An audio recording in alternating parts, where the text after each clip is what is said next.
Hi, how's everyone doing? Feeling a little bit better than last time I made a video, so hopefully you can hear me and understand me a little bit better than last time. I just want to do a little bit of my deep dive in on one of the videos that we watched. The one that I'm going to do mine on is the leading science math discussions in a simulated classroom.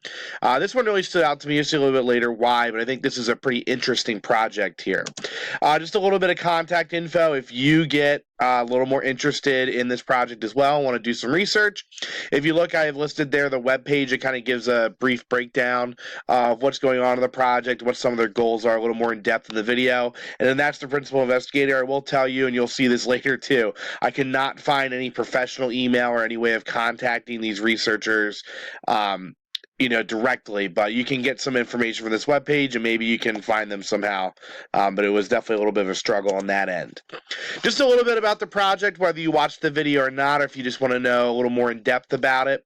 So basically what these researchers are doing is they've created a virtual classroom that they're using to train teachers in leading discussions on math and science. Now, the way that the classroom works is it's sort of a basically what they have is a screen of fake kids in a classroom and they have actors behind that, and the teacher interacts with them virtually through a different, like, sort of like a whiteboard that they can write on, and they are sitting there judging them basically off how they are leading these discussions with these virtual kids, and basically give them an opportunity to practice, as opposed to just kind of doing it with real kids and hoping that it works out, since you're kind of affecting them in the classroom. One of the main reasons why they're doing this research is that they've shown that teachers who lead discussions really well with their kids have a really positive effect on those kids' learning outcomes. And that the teachers who really struggle to lead discussions are new teachers. That tends to be kind of the big overriding factor that makes a teacher better at leading discussions versus not better, is if how new you are. So some of their goals for the teachers that they were bringing in to do this project with was they wanted them to be able to practice leading these discussions. Then they want to give them feedback on how those discussions went and give them a chance to reflect on the feedback they were given, and then get another chance at doing the discussion that they were leading later. They basically had 8 different performance tasks that they put these subjects through. And then their ultimate goal is that once they think they have this program kind of fully fleshed out and get some data on how well these teachers are improving, then they want to eventually have it go nationwide to be something that's used in training teachers at different universities to make them better student teachers. Just a little bit more about the project.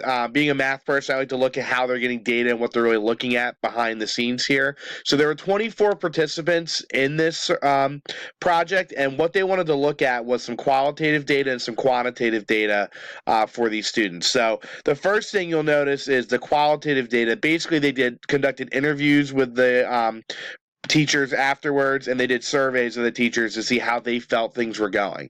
But really what I was more interested in was what kind of quantitative data. How do they know these teachers are actually improving on leading discussions?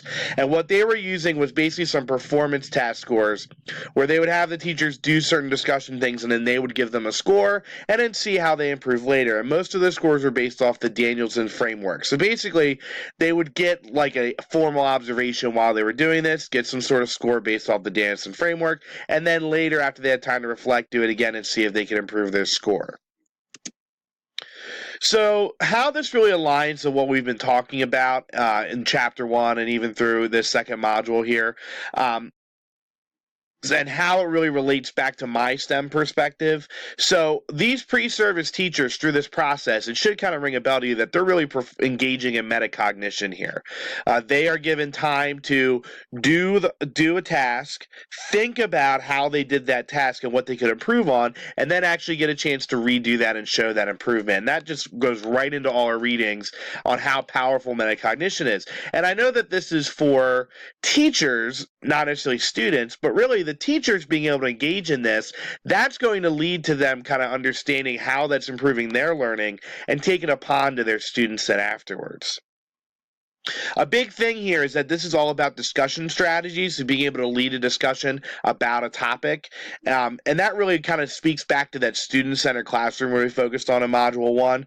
You know, these teachers are kind of engaging in these processes where the students are the ones who are kind of coming up with the answer and thinking about what's going on. And this whole project is getting these teachers to become better at leading those kind of classrooms. And the more teachers we have leading those kind of classrooms, the better learning outcomes we're going to get from our students across the board.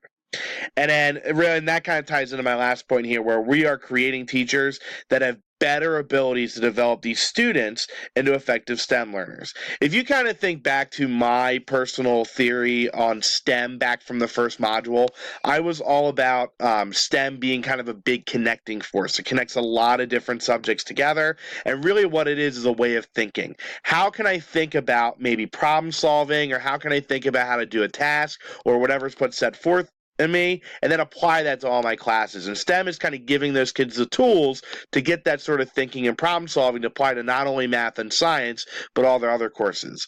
What this project's really doing is giving teachers those tools that they can then give to their students so that they can become better STEM learners and do some more experimentation and some more metacognition where they can think back and go, okay, let me reflect on what I've learned and how I can improve on what I'm doing.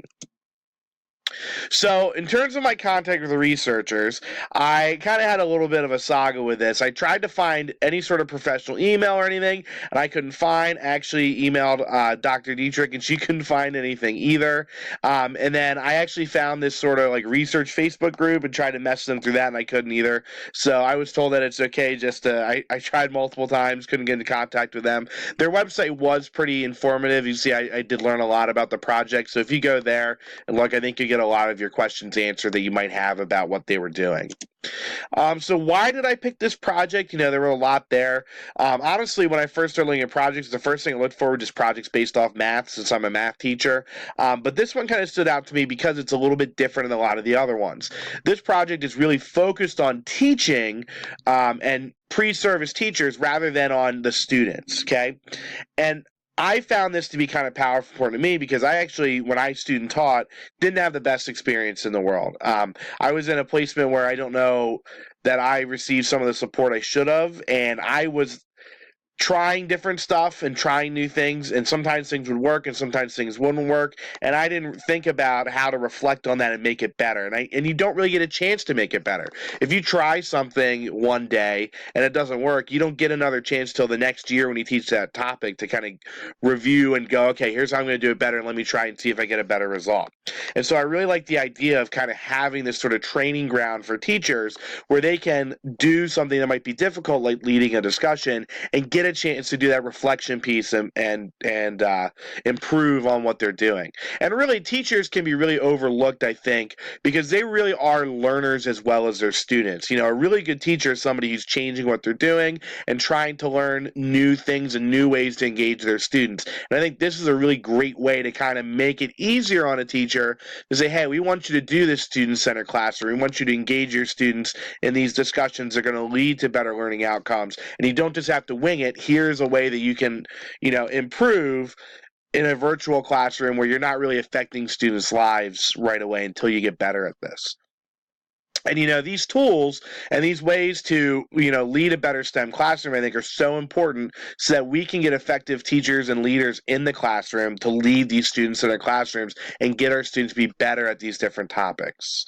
And really what this project has led me to do is just to reflect even more on my classroom. I've been doing a lot more reflecting since I watched this on, hey, how do I lead discussions in my room? When I have an interesting topic, how am I putting that forth?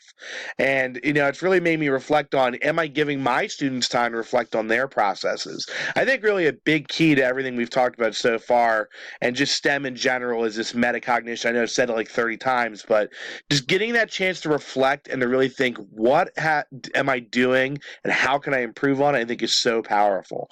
And that's why kind of this project really stood out to me. So thank you for watching my screencast on this deep dive on this project. Again, if you're interested, you can go back and look at the link. I think it's a really interesting project. I can't wait to see some of your all projects as well. Thank you.